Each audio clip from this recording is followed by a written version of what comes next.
So அடுத்த உரிமை வந்து பார்த்திங்கன்னா சுரண்டலுக்கு எதிரான உரிமை. ஓகேங்களா? இது வந்து பார்த்திங்கன்னா பிரிவு 23 முதல் 23 வரை உள்ள ஆர்டிக்கல் வந்து பார்த்திங்கன்னா சுரண்டலுக்கு எதிரான உரிமையை பற்றி சொல்லுது.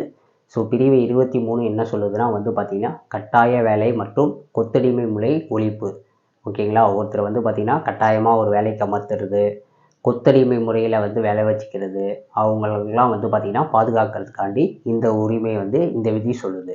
அடுத்தது வந்து பார்த்திங்கன்னா பிரிவு 24 என்ன சொல்லுதுன்னா வந்து பார்த்திங்கன்னா குழந்தை தொழிலாளர் முறை வந்து ஒழிப்பு. ஓகேங்களா? மற்றும் அபாயகரமான இடத்துல வந்து குழந்தை தொழிலாளர்களை வந்து வேலைக்கு அமர்த்துவதை வந்து தடுத்து நிறுத்துறதுக்காக பிரிவு 24 வந்து நமக்கு வந்து கொடுத்துருக்காங்க. ஓகேங்களா? இது ரெண்டும் தான். இப்போ இது ரெண்டும் எப்படி ஞாபகம் வச்சுக்கிறது? ஸோ 23 வந்து பார்த்திங்கன்னா பிரிவு 23 கட்டாய வேலை கொத்தடிமை ஒழிப்பு. இப்போ ஒருத்தர் வந்து பார்த்திங்கன்னா நம்மளுக்கு வந்து கொத்தடிமையாக வச்சுருக்காங்க, ஒரு கட்டாய வேலையை நம்மளுக்கு கொடுக்குறாங்கன்னா அவங்க வந்து பார்த்திங்கன்னா ஒரு 23 மணி நேரம் வேலை செய்யணும் நீங்கள் அப்படின்னு சொல்கிறவங்களாக தான் இருப்பாங்க. கொத்தடிமை முறையில் வந்து பார்த்திங்கன்னா நம்மளுக்கு வந்து பார்த்திங்கன்னா நேரமே கொடுக்க மாட்டாங்க.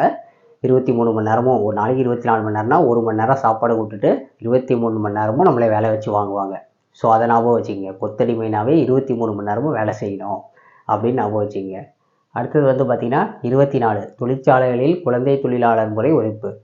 ஸோ 24 மணி நேரமும் நம்ம என்ன பண்ணோம்? குழந்தை தொழிலாளர்கள் வந்து வேலைக்கு அமர்த்துறாங்களா அப்படின்னு சொல்லி கண்காணிக்கணும். 24 ஓகேங்களா? 23 வந்து என்னென்னா கொத்தடிமைகளாக இருக்கவங்க 23 மணி நேரம் வேலை செய்யணும். குழந்தை தொழிலாளர்கள் வந்து வேலை செய்கிறாங்களா அப்படின்னு சொல்லி நம்ம வந்து 24 மணி நேரமும் கண்காணிப்போடு பார்க்கணும் அப்படி ஞாபகம் வச்சுங்க. ஓகேங்களா? அடுத்தது சமய சார்பு உரிமை. ஓகேங்களா? சமயம்னாவே மதத்தை பற்றி சொல்கிறது. இந்த உரிமை எல்லாமே நம்ம மதத்தை பற்றி தான் சொல்லும். ஓகேங்களா? பிரிவு 25 முதல் 28 வரை இந்த ஆர்டிக்கல் வந்து பார்த்திங்கன்னா சமய சார்பு உரிமையை பற்றி சொல்லுது. ஃபஸ்ட்டு வந்து பார்த்திங்கன்னா பிரிவு 25 வந்து எந்த மதத்தை நீங்கள் வந்து ஏற்கவும் பரப்பவும் அல்லது நிர்வகிக்கவும் பின்பற்றவும் உங்களுக்கு உரிமை இருக்குது. இந்த இந்திய குடிமகனாக இருக்க நீங்கள் வந்து எந்த மதத்தை வேணாலும் நீங்கள் ஏற்றுக்கலாம், நிர்வகிக்கலாம், பரப்பலாம், அவங்க மத வழிபாடை நடத்தலாம், எல்லாமே அவங்களுக்கான உரிமைகளை கொடுத்துருக்காங்க. அடுத்து வந்து பிரிவு 26 என்ன சொல்லுதுன்னா சமய விவகாரங்களை நிர்வகிக்கும் உரிமை. ஓகேங்களா? உங்களுக்கு வந்து பார்த்திங்கன்னா இந்த மதம் சார்ந்த அந்த நிறுவனங்களை வந்து நிர்வகிக்கிற உரிமை இருக்குது. சமய விவகாரங்களை வந்து நிர்வகிக்கக்கூடிய உரிமையை கொடுக்குது. அடுத்து வந்து பிரிவு 27 வந்து மதத்தை பரப்பதற்கு வந்து வரி செலுத்தும் உரிமை. ஓகேங்களா? உங்கள் மதத்தை பரப்புறதுக்கு நீங்கள் வரி செலுத்துறதுக்கான உரிமையை பற்றி சொல்லுது. ஓகேங்களா?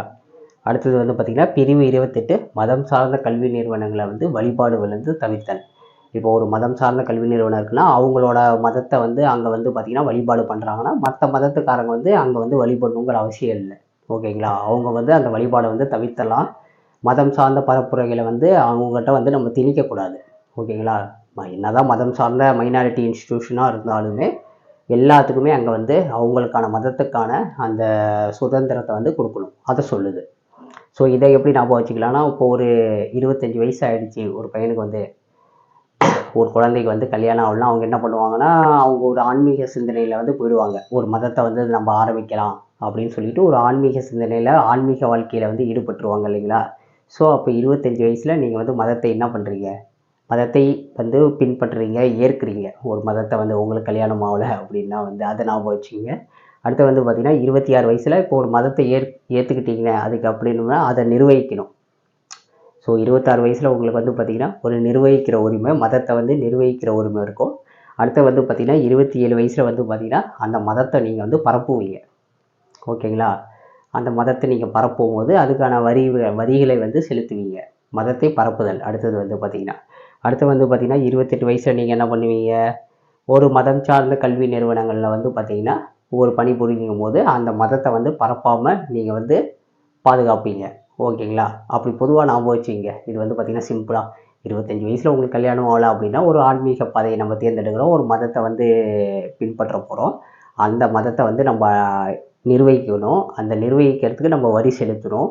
வரி செலுத்தினோம்னா நம்ம வந்து வரி செலுத்துகிறோம். நம்ம மதத்தை வந்து பார்த்திங்கன்னா அதே வந்து ஒரு கல்வி நிறுவனமாக நம்ம ஆரம்பித்தாலுமே அந்த கல்வி நிறுவனத்தில் வந்து மற்ற பிள்ளைங்களை வந்து நம்ம அந்த மதத்தை வந்து பின்பற்றணும்னு சொல்லக்கூடாது அப்படின்னு ஞாபகம் வச்சுக்கோங்க ஈஸியாக. நெக்ஸ்ட்டு நம்ம பார்க்கலாம்.